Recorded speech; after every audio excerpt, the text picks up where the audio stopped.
Good morning, everyone. I hope you're having a wonderful day. Well, today I'm getting around to a few garden-related activities, so I thought I'd take you along for the ride. First, I'm going to head over to my parents' house. I'm going to be doing a Christmas planter for them, just right outside their front door. I've already harvested everything we need for that activity. And then the other day I was talking to my mom, and she said she'd like an amaryllis for her dining room table. She didn't care what color that one was, so I think I'm going to go ahead and give her Sweet Nymph, and I'll show you that one. It's just started to bloom. But then she wanted a red amaryllis, and I don't really have any red amaryllis that are singles, which is what she wants. So I think I'm going to head over to Terrain. They usually have a really good selection of amaryllis bulbs, and I'll see if I can pick one up there. And then while I'm out that way, I'll go ahead and stop over at Longwood Gardens and show you their Christmas display. But first, let me show you everything I harvested, and this crazy thing just happened the other day that I really do need to show you. So I want to go really natural for this design, so I just harvested some things right here from my garden. So I've got a bunch of Nellie Stevens holly. For the centerpiece, I was kind of wanting red twig dogwood, but I just don't have enough of that right now. So I went ahead and picked some Coosa dogwood branches instead. And I think these berries kind of look like Christmas balls. So I'm gonna give that a try as a centerpiece. Of course, I have some fir over there. Then I also picked some Vitex, because don't you think these seed pods might be cool in the design? Then I also have some green giant arborvitae, which I love the smell of arborvitae, do you? Then I'm gonna bring over these Schubertii alliums. I may or may not use them, but they do look like Christmas balls, and I haven't really found anything that works size-wise yet for those, so I'll bring those over. And I also have some pine cones in the car, so I probably should grab some floral wire, some floral picks, and maybe just some regular twigs and my glue gun in case we need to glue those pine cones onto branches. But before we leave, I need to show you a ranunculus that is re-blooming. What is today, like December 7th? I planted these originally in March in a planter out in the front, so I apologize, it probably will be a bit loud. But you know, I normally get one flush off my ranunculus in very early May, and then I pull the whole bed out. You might remember that. I do it in a raised bed. But the ones up here, I just completely neglected. They bloomed, and then I just kind of let the planter sit empty, just figuring they would die down naturally when it got so hot, you know? But now it's December and they're blooming. What's happening? This is really just blowing my mind and making me rethink everything I ever thought I knew about ranunculus. So it's a little bit of a mess up here. But can you believe this? Has anyone else ever had this happen before, that their ranunculus that they planted in March or April bloom again in December?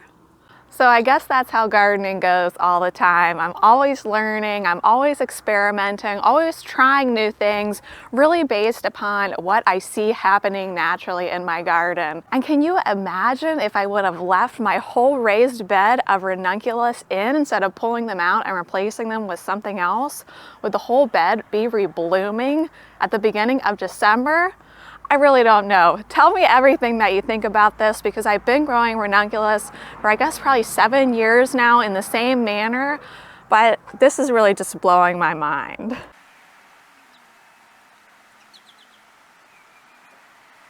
So I'll go ahead and grab the Sweet Nymph for my mom, and I think I'll also go ahead and make a hot cup of tea because it is so cold outside today. But let me turn the camera around and show you this amaryllis. So here it is. You can see it's just started to bloom. Nymphs are a double, and they're generally a little bit shorter than other amaryllis. And you can see the Cape horns are in full bloom now. Oh, I have this other really cool bulb I want to show you. Can anyone guess what this bulb is? I'm going to do a video on these once they are in full bloom, but I'd love to know if someone out there recognizes it and has grown it. So my daughter and I have been doing this tea advent calendar for Christmas, and then we made a whole jar of Christmas movies and other fun Christmas things that we want to do each night. But last night we didn't drink our Christmas tea because we had hot cocoa instead, so I think I'll have my cup from yesterday today. So it looks like yesterday's tea is called North Star. So let me make a cup of this, pack the car up, and then we'll head to my mom's.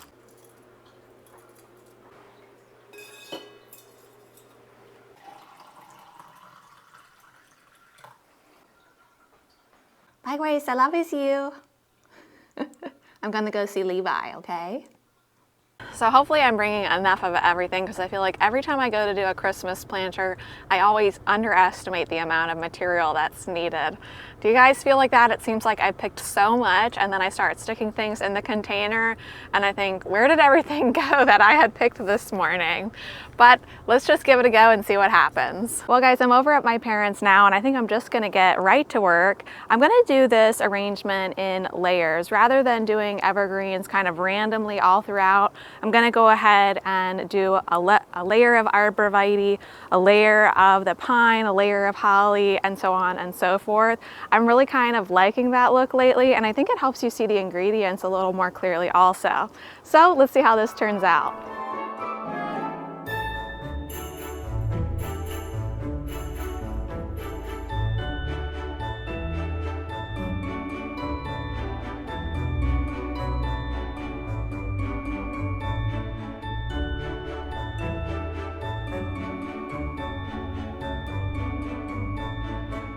All right, well here it is all done. I'm really happy with the way it turned out. I really like the layering of the ingredients. You know, that beautiful arborvitae. The fir I put in upside down just for some contrast and color. Then we come up on the layer of holly with the beautiful pine cones and lots of berry branches from my garden. So really just so much fun, and hopefully my mom will enjoy that. So now let's go ahead and head over to Terrain and see if we can find my mom a really beautiful and unique red amaryllis bulb to grow here on her dining room table. And I think I'll see if I can pick her up kind of a Merry Christmas mat or something like that over for her front door, just to make this area even more festive. So let's go. I just love coming to Terrain. I always feel really inspired after I leave here and always full of new and creative ideas. This is cool. It looks like they're using a wreath underneath a planter. That's a great idea. And I love how everything just looks classic and just really classy. Oh, this is my favorite. These eucalyptus pods, my wallet is definitely in trouble today. I really like these kind of twiggy Christmas trees, and it looks like there's Christmas balls inside of them that are lit up. Lots and lots of gorgeous wreaths, of course. Now, are these kissing balls since they're open? Oh, this dried floral display is amazing. This almost reminds me of something that a flamingo dancer would wear on their head.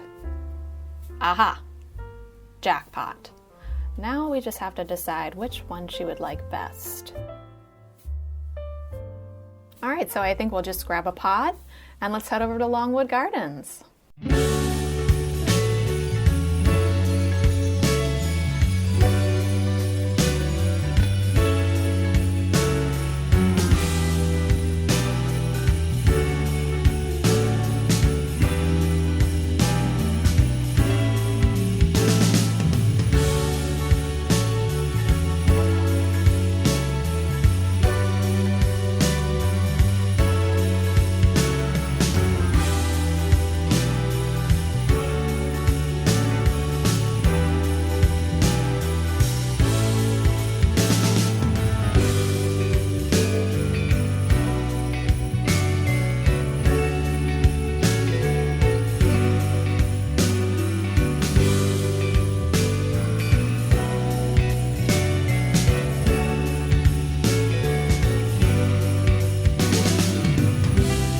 Well guys, I'm back at my parents' now after visiting Longwood, and wasn't it just beautiful? The theme this year is fire and ice, and I think that really came through. Even if I didn't know that was the theme, I think they just did such a great job with the contrast between the hot reds and yellows and then those cool blues that the theme really read. And here's my parents' dog, Levi, having a grand old time. So I want to wish you guys a great day out there in your gardens, and until next time, happy gardening.